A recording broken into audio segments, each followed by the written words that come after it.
नमस्कार मंडळी, मी मीनाक्षी रेसिपी मराठीमध्ये तुमच्या सर्वांचे स्वागत करते।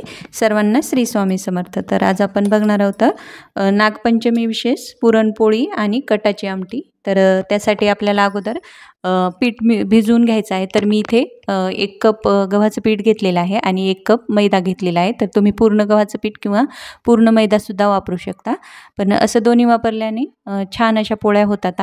आणि आपण गव्हाचं पीठ पण वापरलेलं आहे अर्ध, त्यामुळे पौष्टिक पण आहेत। तर आता आपल्याला थोडंसं हळद टाकून घ्यायची आहे आणि त्याच्यामध्ये मीठ टाकून घ्यायचं आहे। अर्धा टीस्पून मीठ घातलेलं आहे मी। तर याला छान असं मळून घ्यायचं आहे। तर पुरणपोळीसाठी सगळ्यात महत्त्वाचं पीठ भिजविणंच असतं। तर जेवढं छान आपण पीठ भिजविल का तेवढी आपली पुरणपोळी छान मऊ लुसलुशीत अशी होते। त्यामुळे आपल्याला सगळ्यात अगोदर आपल्याला पुरणपोळीचं जे पीठ आहे का ते मळून घ्यायचं आहे आणि त्याला छान असं 1 तासभर तर आपल्याला भिजत ठेवायचं आहे। तर मी अगोदर पाण्याने छान असं भिजवून घेतलेलं आहे आणि नंतर त्याच्यामध्ये थोडंसं तेल घालून आपल्याला पुन्हा एकदा मळून घ्यायचं आहे। व्हिडिओमध्ये दाखवत आहे त्या पद्धतीने तुम्ही याचं पुरणाचं जे पीठ आहे का ते छान असं मळून घ्या पुरणपोळीचं, तेव्हाच तुमची पुरणपोळी छान अशी होईल। तर मी तुम्हाला व्हिडिओमध्ये दाखविलं, मला एक 4 ते 5 मिनिट लागलेले आहेत पीठ मळण्यासाठी। तर मी असं मळून ते पीठ मळून घेतलेलं आहे। तर बघू शकता चुरून मी ते पीठ मळून घेतलेलं आहे। पुन्हा आपल्याला थोडंसं तेल टाकून आपल्याला हे छान असं मळून घ्यायचं आहे आणि एक ओल्या कापडाने आपल्याला हे झाकून ठेवायचं आहे। तर तुमच्याकडे कमीत कमी 1 तास नाही तर मग अर्धा तास तरी ठेवा पीठ भिजून। जेवढं तुम्ही पुरणपोळीचं पीठ भिजवसाल का तेवढी पुरणपोळी छान येईल। तर मी ही त्या हरभऱ्याची डाळ घेतलेली आहे। तर कोणत्याही मापाने तुम्ही हरभऱ्याची डाळ घ्या।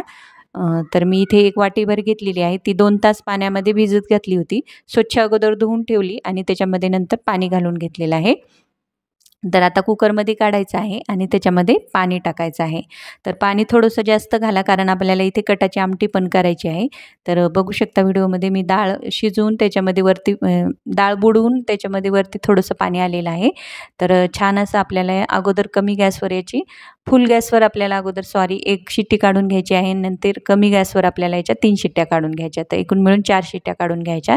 तर डाळ बघू शकता एकदम छान अशी भिजलेली आहे, कारण आपण ही डाळ भिजवून घातली होती, त्यामुळे छान शिजलेली आहे। तर आता आपण याचं पुरण तयार करून घेऊयात। तर अगोदर काय करूयात आपण, हे आपल्याला आमटी पण करायची आहे। तर आपण हे एका गाळणीवर जे डाळ आहे का ती ओतून घेऊयात, जेणेकरून त्याचं जे खालचं पाणी आहे का ते पूर्ण एका भांड्यामध्ये निघेल आणि आपल्याला आमटीसाठी ते कामी येईल। तर बघू शकता एक गाळणी घ्यायची आणि त्याच्यावर आपल्याला जे पुरणाची डाळ आहे का ती टाकून घ्यायची आहे। तर बघू शकता खाली पाणी निघलेलं आहे। आता आपण हे पुरण जे आहे का, डाळ जी आहे का ती एका कढईमध्ये काढून घेऊयात आणि असं पोटॅटो मॅशरने आपल्याला हे मॅश करून घ्यायचं आहे।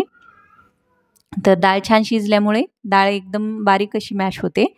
तर आता मी ह्याच्यामध्ये गूळ घालत आहे। तर मी ह्या वाटीनेच 1 वाटीभर डाळ घेतली होती, तर 1 वाटीभर मी त्याला गूळ घातलेला आहे। तर गुळाचं प्रमाण तुम्ही जास्त करू शकता, पण कमी करू नका। याच्यापेक्षा कमी जर गूळ घातला तर तुम्ही आपल्या जे पुरणपोळ्या आहेत का ते एकदम पोचट होतील आणि खावाशा अशा वाटणार नाहीत। त्यामुळे तुम्हाला वाढवायचं गूळ तर तुम्ही वाढवू शकता, पण कमी नका करू। 1 वाटीला 1 वाटी गूळ नक्की घाला।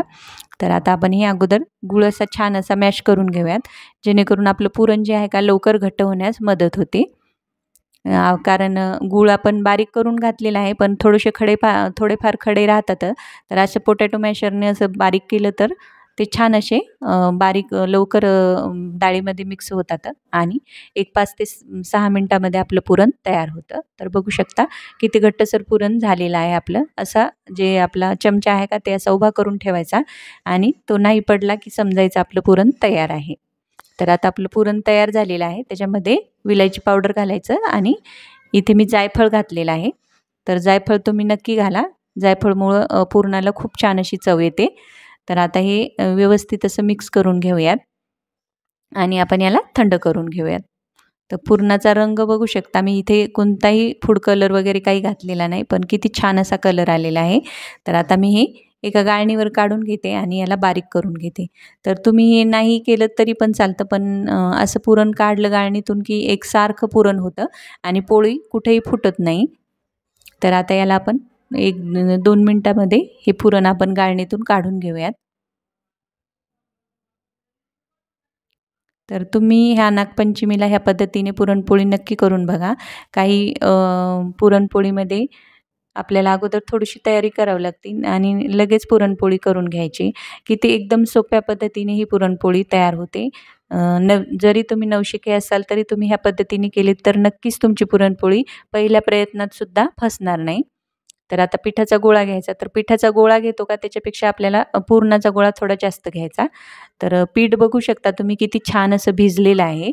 त्याला किती छान चकाकी आलेली आहे. तर आता व्हिडिओमध्ये दाखवत आहे त्या पद्धतीने पारी करून घ्या आणि त्याच्यामध्ये तो पुरणाचा गोळा आहे का तो भरून घ्यायचा आहे. तुम्ही जेवढं पुरण करसाल छान त्याच्यापेक्षा तुम्हाला पीठ छान असं मळून घ्यावं लागतं. तेव्हाच तुमची पुरणपोळी छान अशी होईल. तर काही अशी तर आता पुरणपोळी आपण करून घेऊयात. तर पुरणपोळी करताना काही छोट्या-मोठ्या अशा गोष्टी असतात ज्या जर तुम्ही व्यवस्थित अशा फॉलो केल्या तर तुमची पुरणपोळी 100% फसणार नाही. एकदम 100% तुमची पुरणपोळी छानच होईल आणि सगळ्यांनाच आवडेल आणि तोंडात टाकताच विरघळेल अशी आपली मऊ लुसलुशीत पुरणपोळी होईल. तर तुम्ही ह्या पद्धतीने जर पीठ मळून घेतलं आणि पुरण जर छानपैकी तयार करून घेतलं, डाळ भिजवून घेतली, ह्या अशा काही छोट्या-मोठ्या तुम्ही जर गोष्टी फॉलो केल्या ना तर तुमची पुरणपोळी नक्कीच फसणार नाही. तर आता पुरणपोळी लाटून घेऊया. तर व्हिडिओमध्ये दाखवत आहे त्या पद्धतीने पुरणपोळी लाटून घ्या. आपलं पीठ एवढं छान भिजलेलं आहे आणि आपलं पुरण पण एवढं छान तयार झालेलं आहे. तर मला हातसुद्धा लावायची गरज पडेना झाली. मी लाटण्याने नुसतं लाटणंच फिरवत आहे पुरणपोळीवर. तर बघू शकता मस्त अशी पातळ अशी आपली ही पुरणपोळी तयार झालेली आहे. तर आता ही पुरणपोळी लगेच भाजून घेऊयात. तर पुरणपोळी भाजते वेळेत आपल्याला गॅस मोठाच ठेवायचा असतो. एकदम कडकडीत तावा अगोदर तापून घ्यायचा नाही. तावा नेमकाच तापला पाहिजे, नाहीतर आपण पुरणपोळी टाकल्याच आपली ताव्याला चिटकून करपून जाते. तर आणि नंतर आपल्याला फुल गॅसवर ही पुरणपोळी भाजायची असते. पुरणपोळी भाजते वेळेस कमी गॅसवर पुरणपोळी भाजायची नाही, कारण मग नंतर पुरणपोळी जर तुम्ही कमी गॅसवर भाजली तर ती फुगणार नाही. तर आता आपण ही छान अशी भाजून घेऊयात. तर बघू शकता किती मस्त अशी टम्म अशी फुगलेली आहे आणि रंग बघू शकता तुम्ही एकदम छान अशी ही पुरणपोळी मऊ लुसलुशीत तयार होते. तोंडात टाकताच विरघळते अशी ही पुरणपोळी होते. नक्की तुम्ही ह्या पद्धतीने ही पुरणपोळी करून बघा. आता राहिलेल्या पण आपण ह्या पद्धतीनेच करून घेऊयात. तर अशा टम्म फुगणाऱ्या आपल्या सर्व पुरणपोळ्या आपण तयार करून घेऊयात. तर दुसरी पण पुरणपोळी तुम्हाला दाखवते किती छान अशी फुगलेली आहे आणि किती मस्त असा रंग आलेला आहे, किती छान अशी झालेली आहे. तर सर्व पुरणपोळ्या तयार करून घेऊयात. आता आपण आमटीची तयारी करूयात. तर आमटीसाठी इथे कढई ठेवलेली आहे. त्याच्यामध्ये मी एक मोठा कांदा चिरून घेतलेला आहे, तो टाकून घ्यायचा. 7-8 लसणाच्या पाकळ्या टाकून घ्यायच्या. आता याला छान असं भाजून घ्यायचं आहे आपल्याला. तर थोडंसं तेल टाकून घेतलं होतं मी कढईमध्ये. आता आपल्याला हे कांदा आणि लसूण परतवून घ्यायचं आहे.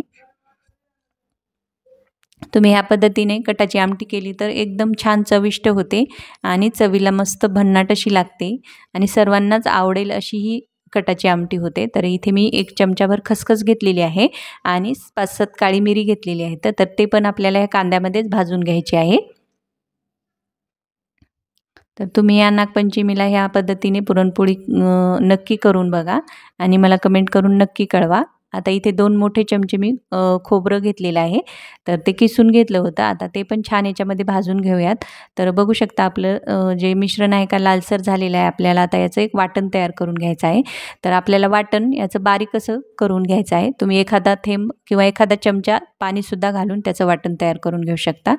तर आता पुन्हा कढईमध्ये तेल घालून घ्यायचं आहे, मोहरी घालून घ्यायची, जिरं घालून घ्यायची आणि नंतर आपण जे वाटण तयार करून घेतलेलं आहे का ते टाकून घ्यायचं आहे आणि आता आपल्याला हे वाटण छान असं तेलामध्ये परतवून घ्यायचं आहे.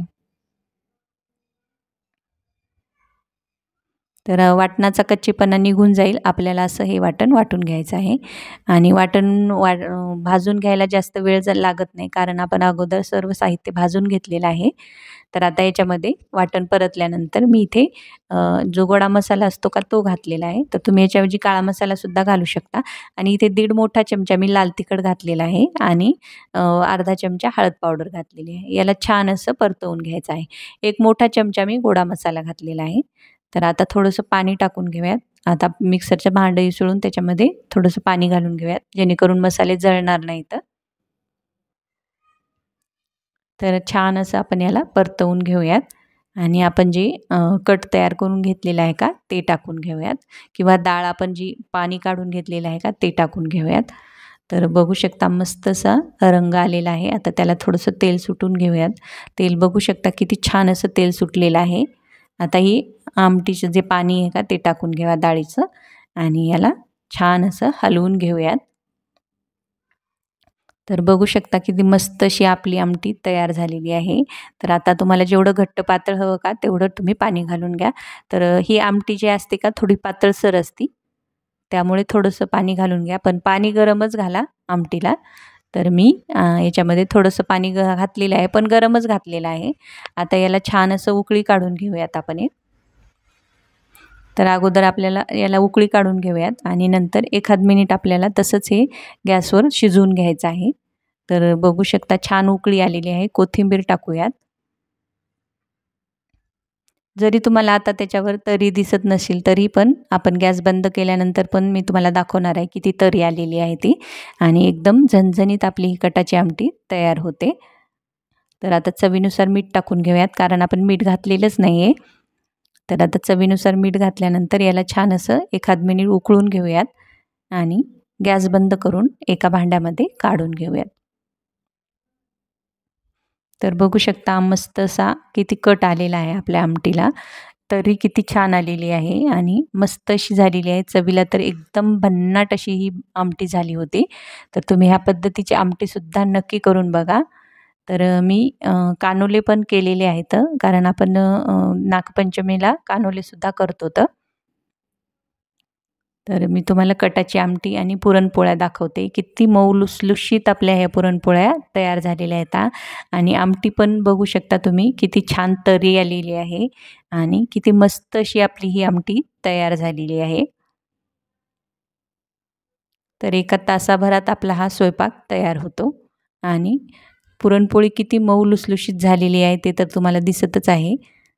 मी तुम्हाला हातात अशी हे करून पण दाखवते. बघू शकता किती मऊ लुसलुशीत तोंडात टाकताच विरघळणारी ही पुरणपोळी तयार झालेली आहे. तर ह्या पद्धतीने नक्की करून बघा एक वेळेस आणि पूर्ण तुम्ही व्हिडिओ नक्की बघा कारण तुम्हाला छोट्या-छोट्या ज्या गोष्टी आहेत का पूर्ण व्हिडिओ पाहिला तरच लक्षात येतील आणि तुम्ही पुरणपोळी करण्यात फसणार नाहीत. तर आता आपण जे कानोले आहेत का ते करून घेतलेले आहेत. तर मी तुम्हाला कानोले कसे करायचे ते दाखवलेले नाहीत पण मी केले आणि शिजवून पण घेतलेले आहेत. मस्त असे कानोले पण तयार झाले. तर नक्की कानोले पण करून बघा आणि आमटी आणि पुरणपोळी पण नक्की करून बघा आणि व्हिडिओला लाईक करा, शेअर करा, चॅनलला सबस्क्राईब पण नक्की करा. तर मग भेटूयात अशाच एका नवीन रेसिपीमध्ये. तोपर्यंत धन्यवाद.